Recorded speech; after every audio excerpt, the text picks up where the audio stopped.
Peut-être que vous connaissez ça aussi. Vous partez en vacances et votre apprentissage d'une langue étrangère stagne. C'est exactement ce qui m'est arrivé. Et j'ai dû trouver une autre manière à continuer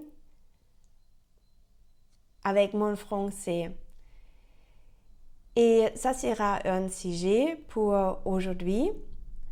Si vous êtes nouveau ici, bonjour et bienvenue. Je m'appelle Lydia, je suis allemande et j'apprends le français.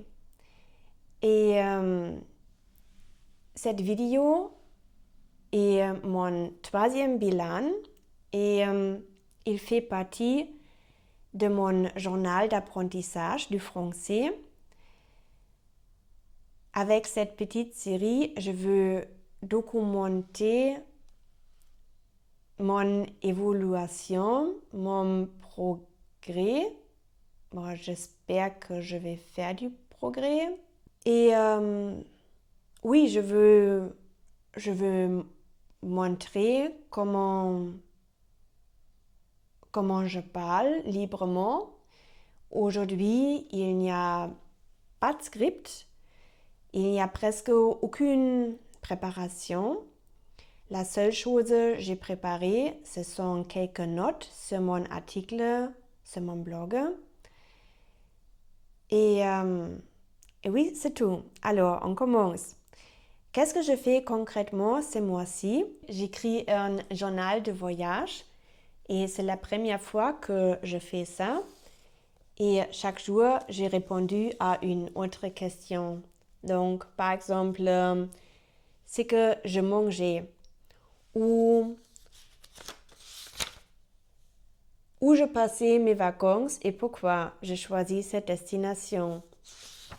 Ou est-ce que je parlais en français? Et oui, j'osais de parler en français quand on était en France. Même il y avait beaucoup d'erreurs, mais c'est pas grave. J'ai toujours reçu l'information que j'avais besoin, que je demandais. Alors, ils m'ont compris. J'ai remarqué qu'écrire un journal de voyage, ça c'est une très bonne chose parce que, bien sûr, je peux le garder comme souvenir, mais c'est aussi un lien entre l'émotion et la langue. Ça m'aide beaucoup à exprimer quelque chose avec mes propres mots.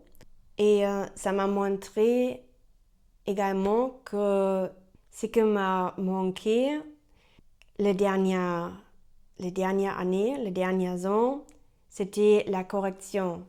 Qu'est-ce que je fais de plus? Oui, j'écoute toujours des podcasts en parallèle mes activités à la maison. Et comme ça, j'ai remarqué que c'est plus facile de faire des tâches ménagères. Je suis un peu distrait avec le podcast et ça fonctionne très très bien. Qu'est-ce que j'ai fait de plus? J'ai écrit 3 articles sur mon blog et j'ai fait 3 vidéos. Une vidéo sur l'expression française avoir la pêche et 2 vidéos sur l'apprentissage de langues étrangères naturellement. Le titre était « Et si tu n'avais pas besoin d'ordre pour apprendre une langue étrangère ?» et l'autre « Vous ne progressez pas en langue, le problème c'est le mauvais contenu ».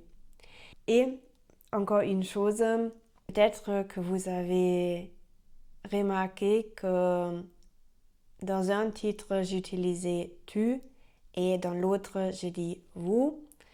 Et oui, récemment j'ai décidé que je veux essayer de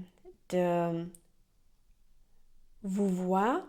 Je pense que c'est une bonne chose d'essayer de m'habituer le plus tôt que possible. Alors, la question numéro 2, qu'est-ce que je mangeais?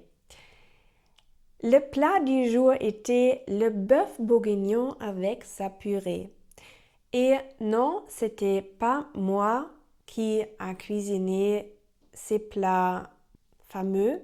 On était au resto à Paris. C'était un resto qui est spécialisé dans la cuisine bourguignonne. Et là, je mangeais un excellent bœuf bourguignon. Le nom du resto est au Cru de Bourgogne. C'était déjà la 3e fois qu'on y était. Et jusqu'à aujourd'hui, on n'a rien trouvé qui est... on n'a rien aussi bon trouvé par rapport de la qualité et du service. Donc, ça c'est une vraie recommandation de moi si vous êtes à Paris. Ce qui a changé. Bon, j'ai déjà raconté ce que je fais quand j'écris le journal de voyage et je veux continuer avec ça. Ça veut dire que chaque fois j'écris quelque chose en français, je veux chercher la correction et observer des erreurs répétitives en espérant que je vais réussir de les éliminer un jour dans l'avenir. Qu'est-ce qui était difficile? C'est toujours difficile de suivre une petite routine à la maison. Je voulais lire un livre chaque matin pendant un quart d'heure ou une demi-heure. Mais je dois avouer que je dois m'efforcer chaque fois. Et ça veut dire que c'est pas encore naturel. Donc, il faut continuer. Une envie pour le mois prochain. Ma difficulté est donc mon envie pour le mois prochain. Je veux continuer avec la lecture au matin pour développer l'endurance et construire une habitude. Peut-être que vous voulez partager en commentaire ce que ce mois-ci vous avez apporté dans votre apprentissage de langue étrangère. Je vous remercie beaucoup que vous avez regardé ma vidéo et je vous souhaite que tous vos rêves en langue se réalisent. À très bientôt et au revoir.